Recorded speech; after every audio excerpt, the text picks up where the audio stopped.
નમસ્કાર દોસ્તો, વિડીયો વધુમાં વધુ શેર કરી દેજો। આજે ઘણા સમય પછી ધમાકેદાર જોરદાર એવું કનૈયા કુમારનું ભાષણ તમારી સમક્ષ હું લાવ્યો છું।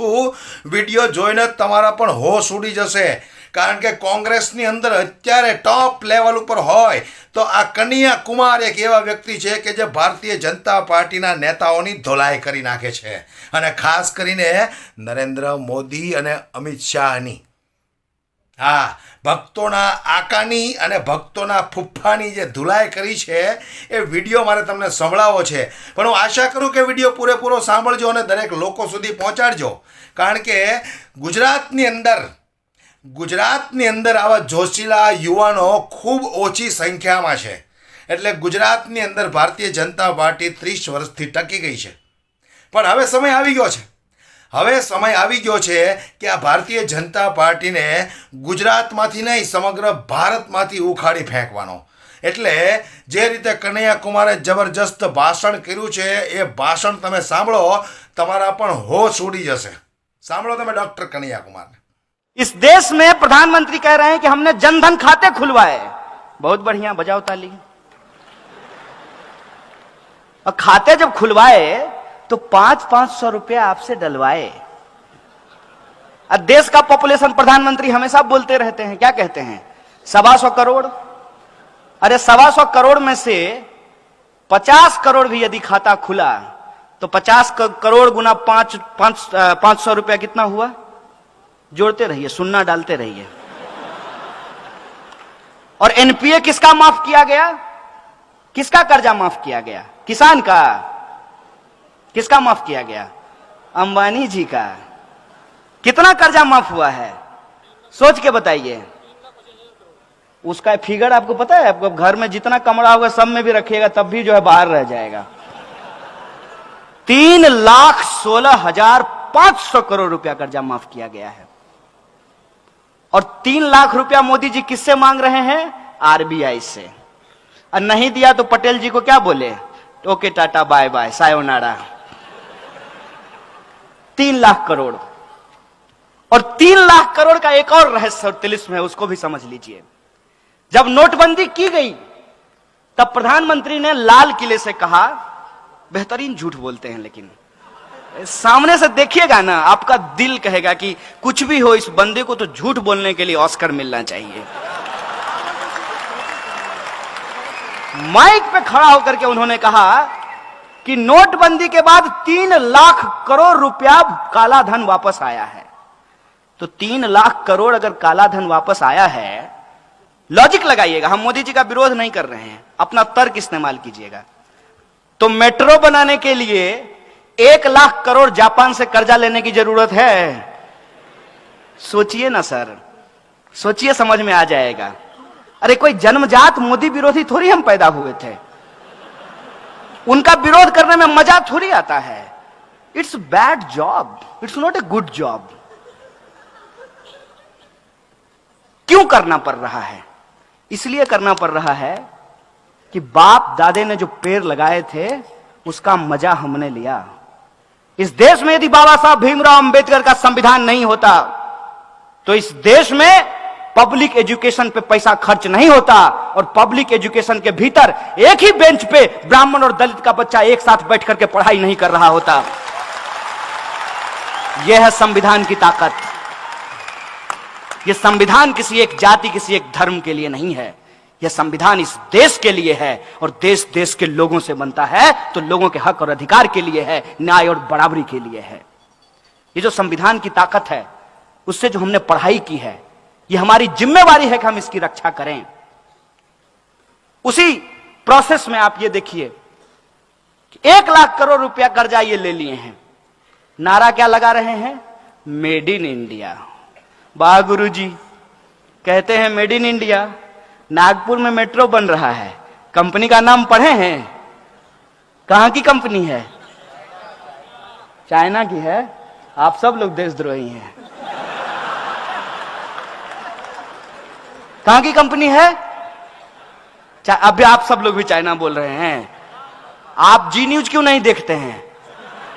आप लोग जी न्यूज देखा कीजिए। यह है मेक इन इंडिया।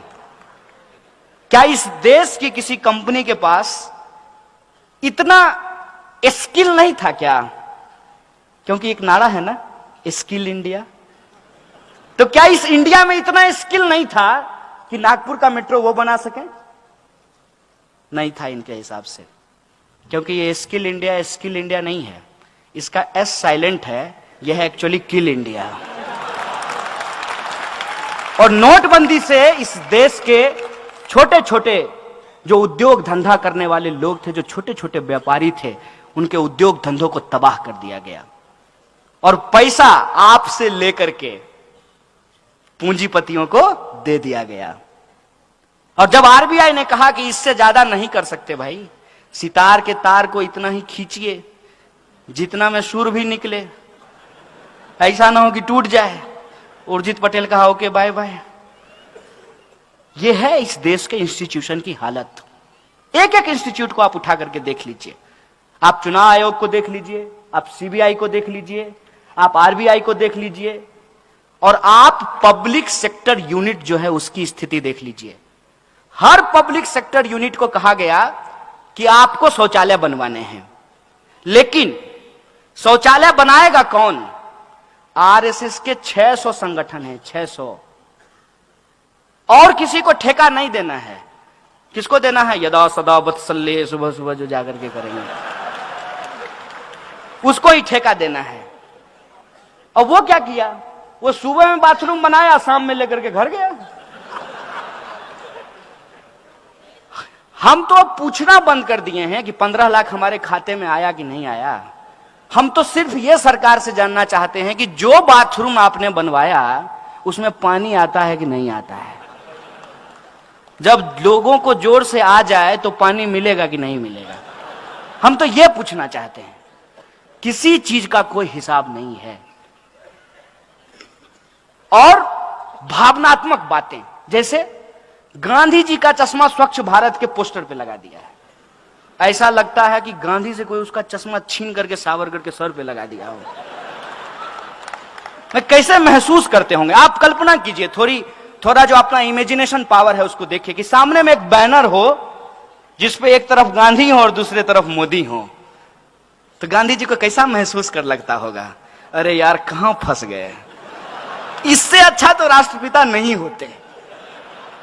मैंने जो लोग मार करके मिठाई बांटी और उस हत्या को वध बताया, वध। अगर मैं गलत बोल रहा हूं तो मुझे बताइएगा।